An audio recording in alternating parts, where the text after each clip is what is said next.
ఆయుర్వేద కొట్లకెళ్ళి అడ్డసరపాకు చూర్ణం ఇస్తారు. ఈ అడ్డసరపాకు చూర్ణాన్ని ఒక గోరువెచ్చని ఒక్క గ్లాసు వాటర్లో 3 ఏళ్ళకు వచ్చే పరిమాణంలో ఈ చూర్ణాన్ని కలిపి రుచికి తగ్గట్టుగా కాస్త బెల్లం కానీ లేదా కాస్త తేనె కానీ అలా కలిపి ఉదయాన్నే 6 గంటలకే ఒక కప్పు సేవించాలి. ఇది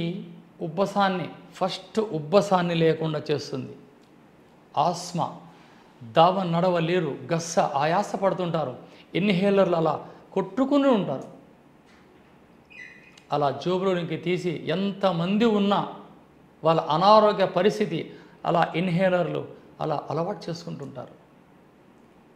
ఈ ఒక రహస్యం 2021 నుంచి 2023 వరకు ఎంతోమంది ఈ కరోనా మహమ్మారితో నబ్రేజర్లు పెట్టుకొని ఇంజక్షన్లు వేసుకొని లంగ్స్లో ప్రాబ్లం వచ్చి ఎంతోమంది నా దగ్గరకు వచ్చిన వాళ్ళందరికీ ఇచ్చిన ఉచితంగా కషాయమే ఈ అడ్డసరప.